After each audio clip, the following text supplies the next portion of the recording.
क्या आप जानते हैं कि ओडिशा के तट पर बना एक ऐसा मंदिर जो मंदिर कम और समय में सफर कराने वाला एक विशाल टाइम मशीन ज्यादा लगता है। एक ऐसा मंदिर जो एक जमाने में चुंबक की ताकत पर हवा में तैरता था, जहाजों का दिशा सूचक यहाँ आते ही बर्बाद हो जाता था और जहाँ के 12 पहिए आज भी सेकंड की शुद्धता के साथ सही समय बताते हैं। आखिर 13वीं सदी में इसे किसने और कैसे बनाया, चलिए जानते हैं कोणार्क का वो सच जो इतिहास की किताबों में भी छुपाया गया है।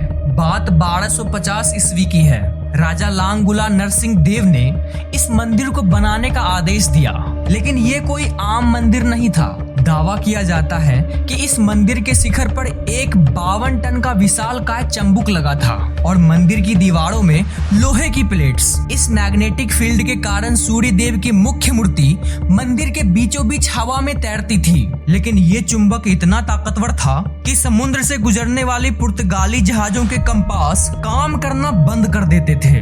जहाजों को तबाही से बचाने के लिए पुर्तगाली नाविकों ने इस चंबुक को निकाल फेंका और जैसे ही चुंबक हटा, मंदिर का मुख्य ढांचा ढह गया। क्या सच में यहाँ सिर्फ एक चुंबक था या कोई भूली बसरी एडवांस साइंस? अब नजर डालिए इन पहियों पर। ये सिर्फ डिजाइन नहीं है, ये प्राचीन भारत की डिजिटल वॉच है। मंदिर में ऐसे 24 विशाल पहिए हैं जो साल के 12 महीने और दिन रात के 24 घंटों को दर्शाते हैं। जब सूरज की रोशनी इन पहियों की तिल्लियों पर पड़ती है तो इनकी परछाई गिरती है। अगर आप आज की लग्जरी रोलेक्स घड़ी से भी समय मिलाओगे तो ये पत्थर की घड़ी आपको 1 मिनट का भी फर्क नहीं दिखाएगी। बिना किसी बैटरी, बिना किसी सैटेलाइट के 800 साल पहले इतना सटीक calculation, how is that even possible? लेकिन इस मंदिर का सबसे बड़ा रहस्य जुड़ा है इसकी बनने की कहानी से। 1200 कारीगर, 12 लंबे साल, लेकिन मंदिर का दधिनैती यानी कि शिखर बैठ नहीं रहा था। राजा ने अल्टीमेटम दिया, अगर सुबह तक ये काम खत्म नहीं हुआ तो सबका सर कलम कर दिए जाएंगे। तब आया 12 साल का एक बच्चा, धर्मपद। उसने वो कर दिखाया जो 1200 अनुभवी कारीगर नहीं कर पाए। उसने एक रात में मंदिर का शिखर सेट कर दिया।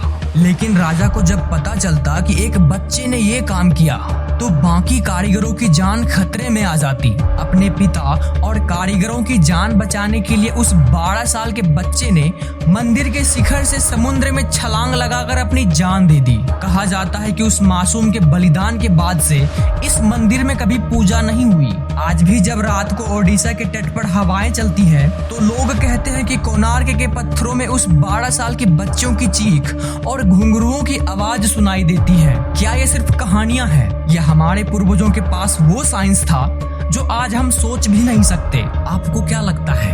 अपनी राय कमेंट में जरूर बताएं और इस भारतीय धरोहर के सम्मान में शेयर बटन दबाना ना भूलें। खैर, इस वीडियो में इतना ही।